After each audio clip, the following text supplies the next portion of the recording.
اعوذ باللہ من الشیطان الرجیم، بسم اللہ الرحمن الرحیم۔ حضرت یوسف علیہ السلام کا واقعہ پارٹ نمبر 3۔ اب بادشاہ جو ہے وہ یوسف علیہ السلام کو بلا بھیجتا ہے۔ بادشاہ نے یہ تعبیر اور تدبیر سنی تو بہت خوش ہوا اور کہا، یہ تعبیر کس نے بتائی؟ بادشاہ نے کہا، یہ کریم النفس آدمی کون ہے جس نے ہماری خیر خواہی کی، تعبیر کی اور رہنمائی کی؟ ساقی نے کہا، یہ یوسف علیہ السلام ہیں، سچے ہیں، اور یہ وہی ہیں جنہوں نے مجھے تعبیر بتائی تھی کہ میں اپنے بادشاہ کا ساقی ہوں گا۔ بادشاہ یوسف علیہ السلام کی ملاقات کا مشتاق ہوا، شوق رکھنے لگا اور یوسف علیہ السلام کو بلا بھیجا، اور بادشاہ نے کہا، اسے میرے پاس لیا اور میں اسے خالص اپنے لیے رکھوں گا۔ اب یوسف علیہ السلام جو ہے وہ تفتیش چاہتے تھے۔ جب پیغمبر یوسف علیہ السلام کے پاس پیغمبر جو تھا نا، مطلب پیغام لے کر جو آیا یوسف علیہ السلام کے پاس اور ان سے کہا کہ بادشاہ آپ کو بلاتا ہے۔ یوسف علیہ السلام جیل سے اس طرح نکلنے پر رضامند نہ ہوئے۔ لوگ کہیں گے کہ یہ یوسف علیہ السلام ہے، یہ کل جیل میں تھا، اس نے عزیز سے خیانت کی۔ یوسف علیہ السلام بڑے ہی خوددار تھے، یوسف علیہ السلام بڑے عقلمند اور ذہین تھے۔ اگر یوسف کی جگہ کوئی اور جیل میں ہوتا اور اس کے پاس بادشاہ کا کوئی پیغام لے کر آتا اور اس سے بادشاہ کا پیغام لے کر جو آنے والا ہے وہ کہتا کہ بادشاہ آپ کو بلاتا ہے اور آپ کے انتظار میں ہے، تو یہ شخص تیزی سے جیل کے دروازے پر پہنچتا اور چلا جاتا۔ لیکن یوسف علیہ السلام نے نہ تیزی کی نہ کوئی جلدی کی، بلکہ بادشاہ کے پیغام لانے والے سے کہا، میں تفتیش چاہتا ہوں، میں اپنے مسئلے کے بارے میں تحقیق چاہتا ہوں۔ بادشاہ نے یوسف علیہ السلام کے بارے میں پوچھا۔ بادشاہ اور لوگوں کو معلوم ہو گیا کہ یوسف بے قصور ہیں، اور یوسف علیہ السلام جیل سے بری ہو کر نکلے اور بادشاہ نے ان کا اکرام کیا۔ اب یوسف علیہ السلام اچھی طرح جانتے تھے کہ امانت لوگوں میں تھوڑی ہے، اور وہ جانتے تھے خیانت لوگوں میں زیادہ، اور یوسف علیہ السلام دیکھتے تھے کہ لوگ اللہ کے مال میں خیانت کرتے ہیں، اور وہ دیکھتے تھے کہ زمین میں بہت سے خزانے ہیں لیکن ضائع ہو جاتے ہیں۔ وہ اس لیے ضائع ہو جاتے ہیں کہ حکام جو ہیں وہ ان کے بارے میں اللہ سے نہیں ڈرتے، ان کے کتے کھاتے ہیں لیکن لوگوں کو کھانے کو نہیں ملتا، اور ان کے گھروں کو لباس پہنا دیا جاتا ہے اور لوگوں کو پہننے کی کوئی چیز نہیں ملتی۔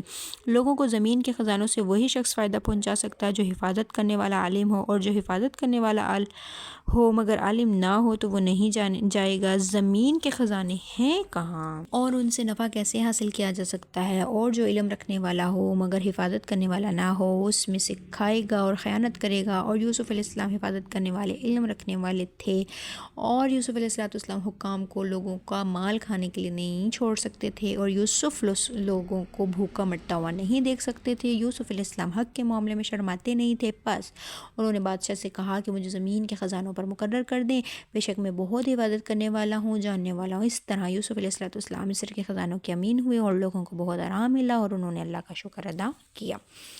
آپ مصر اور شام میں یوسف علیہ السلام کی اطلاع کے مطابق قحط ہوا۔ اہل شام اور یعقوب علیہ السلام نے سنا کہ مصر میں ایک بہت ہی رحم کرنے والا آدمی ہے، اور مصر میں ایک بہت ہی فیاض اور سخی ہے، اور وہ زمین کے خزانوں پر مقرر ہے۔ لوگ ان کے ہاں جاتے تھے اور غلہ حاصل کرتے تھے، اور یعقوب علیہ السلام نے مال دے کر اپنے بیٹوں کو مصر بھیجا تاکہ غلہ لائیں، اور بنیامین اپنے والد کے پاس ہی رہے، اس لیے کہ یعقوب علیہ السلام ان سے بہت پیار کرتے تھے، انہیں اپنے سے دور نہیں کرنا چاہتے تھے، اور یعقوب علیہ السلام یوسف علیہ السلام کی طرح ان کے بارے میں بھی ڈرتے تھے۔ یوسف کے بھائیوں نے یوسف کی طرف رخ کیا، اور انہیں یہ معلوم نہیں تھا کہ وہ ان کا بھائی یوسف ہے، اور انہیں پتہ ہی نہیں تھا کہ وہ وہی یوسف ہے جو کنویں میں تھا۔ ان کا خیال تھا کہ وہ مر چکا ہوگا، وہ کیسے نہ مرتا جبکہ وہ کنویں میں تھا۔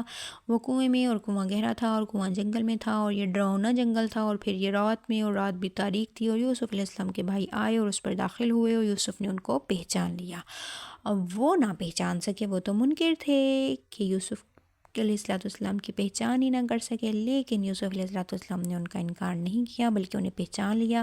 یوسف علیہ السلام نے پہچان لیا کہ یہ وہ سب لوگ ہیں جنہوں نے اسے کنویں میں ڈالا تھا، اور یہ وہی لوگ ہیں جو اسے قتل کرنا چاہتے تھے، مگر اللہ نے انہیں بچا لیا۔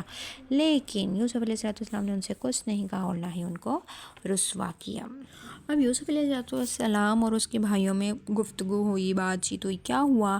یوسف علیہ السلام نے ان سے بات چیت کی اور ان سے کہا، آپ کہاں سے آئے ہیں؟ انہوں نے کہا کنعان سے۔ پوچھا تمہارے والد کون ہیں؟ انہوں نے کہا یعقوب، جو بیٹے ہیں اسحاق کے اور وہ ابراہیم کے، اور ان پر درود السلام ہو۔ پوچھا کیا تمہارا کوئی دوسرا بھائی بھی ہے؟ انہوں نے کہا ہاں ہے، اس کا نام بنیامین ہے۔ وہ تمہارے ساتھ کیوں نہیں آیا؟ اب یوسف علیہ السلام ان سے سوال جواب کر رہے ہیں، اور انہوں نے جواب دیا کہ ہمارے والد اسے نہیں چھوڑتے اور اسے اپنے سے دور ہی نہیں کرنا چاہتے، کیا وہ بہت ہی چھوٹا ہے؟ یوسف علیہ السلام نے پوچھا، تو انہوں نے جواب دیا نہیں، لیکن اس کا ایک بھائی یوسف تھا، ایک بار ہمارے ساتھ گیا اور ہم آگے نکل گئے اور یوسف کو اپنے سامان کے پاس چھوڑا اور اسے بھیڑیا کھا گیا۔ یوسف علیہ السلام اپنے جی میں ہنسنے لگے لیکن کچھ نہیں کہا، اور یوسف علیہ السلام اپنے بھائی بنیامین کے مشتاق ہوئے، اور اللہ نے یعقوب علیہ السلام کا ایک بار اور امتحان لینا چاہا۔ یوسف نے ان کے لیے غلے کا حکم دے دیا اور ان سے کہا، والد کی طرف سے اپنے بھائی کو میرے پاس لانا، اگر اسے نہیں لاؤ گے تو میں غلہ نہیں دوں گا۔ اور یوسف علیہ السلام نے ان کے مال کی واپسی کا حکم دیا اور وہ ان کے سامان میں رکھ دیا گیا۔ اب وہ جو بیٹے تھے نا، وہ والد کے پاس آئے اور انہیں ساری بات بتائی اور ان سے کہا، ہمارے ساتھ ہمارے بھائی کو بھیج دیں ورنہ ہمیں عزیز کی طرف سے کچھ بھی نہیں ملنے والا۔ انہوں نے یعقوب علیہ السلام سے بنیامین کو طلب کیا اور کہا، بے شک ہم ضرور اس کی حفاظت کرنے والے ہیں۔ یعقوب علیہ السلام نے کہا کہ کیا تمہارا ایسا اعتبار کروں جیسا اس کے بھائی پر اس سے پہلے کیا؟ کیا تم یوسف علیہ السلام کا قصہ بھول گئے ہو؟ کیا تم بنیامین کی ایسی حفاظت کرو گے جیسا یوسف کی تھی؟ اللہ ہی بہترین حفاظت کرنے والا ہے، وہ سب رحم کرنے والوں سے بڑھ کر رحم کرنے والا۔ انہوں نے اپنے سامان میں اپنا مال پایا تو والد سے کہنے لگے، بے شک عزیز کریم آدمی ہے، عزیز جو ہے وہ کریم آدمی ہے، اس نے ہمارا مال واپس کر دیا، ہم سے کی قیمت نہیں لی، ہمارے ساتھ بنیامین کو بھیج دیں تاکہ ہم اس کا حصہ بھی لے لیں۔ یعقوب علیہ السلام نے ان سے کہا، میں اسے ہرگز تمہارے ساتھ نہیں بھیجوں گا جب تک تم پختہ وعدہ نہیں کرو گے کہ تم اسے ضرور واپس لے کر نہ آؤ، ہاں البتہ کوئی مجبور ہو جاؤ تو۔ انہوں نے اللہ کا وعدہ کیا اور یعقوب علیہ السلام نے کہا، اللہ ہمارے قول کا وکیل ہے۔ اور یعقوب علیہ السلام نے اپنے بیٹوں سے کہا، میرے بیٹو، ایک دروازے سے داخل نہ ہونا، مختلف دروازوں سے داخل ہونا۔